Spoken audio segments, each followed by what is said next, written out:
একমাত্র ছেলে তার বাবাকে প্রথমবারের মতো বৃদ্ধাশ্রমে রেখে ফিরছিল। রাস্তার মাঝে ফোন এলো।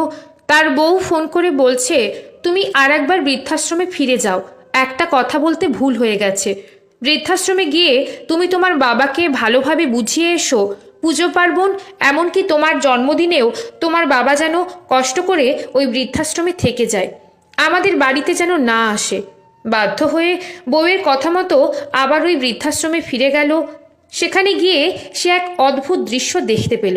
তার বৃদ্ধ বাবা ওই বৃদ্ধাশ্রমের বৃদ্ধ মালিকের সাথে খুব হেসে হেসে কথা বলছে। এটা দেখে ছেলের মনে সন্দেহ হলো। সে মনে মনে ভাবল, বাবা কি তাহলে আগে থেকেই এই বৃদ্ধাশ্রমের মালিককে চিনত?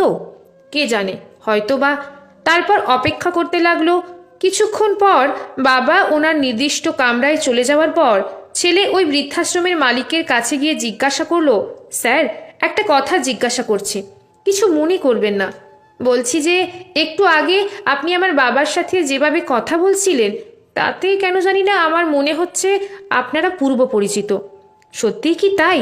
অনাথ আশ্রমের মালিক বললেন, হ্যাঁ, ওনাকে আমি প্রায় 40 বছর আগে থেকেই ভালো করে চিনি এবং জানি। আমি জানি না উনি কোন পরিস্থিতিতে এই বৃদ্ধাশ্রমে এসেছেন, তবে মনের দিক থেকে আপনার বাবা একজন বড় মনের মানুষ। ছেলে বলল, আমি তো সেটাই জানতে চাইছি, বাবাকে কিভাবে চিনলেন? বৃদ্ধ মালিক বললেন, 40 বছর আগে আমার আন্ডারে থাকা একটা অনাথ আশ্রম থেকে উনি একটি অনাথ শিশুকে দত্তক নিয়ে বাড়িতে নিয়ে গিয়েছিলেন এবং আমার অনুমান যদি ভুল না হয়, তাহলে 40 বছর আগে দত্তক নেওয়া সেই অনাথ শিশুটি এখন আমার সামনে দাঁড়িয়ে আছে।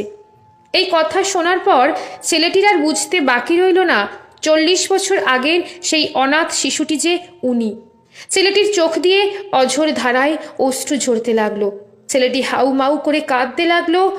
আর দেরি না করে দৌড়ে তার বাবার কক্ষে গিয়ে ওনার পা ধরে কান্না করতে লাগলো। বৃদ্ধ বাবার পা ধরে বলতে লাগলো, আমাকে ক্ষমা করে দাও বাবা, আমি অনেক বড় ভুল করে ফেলেছি।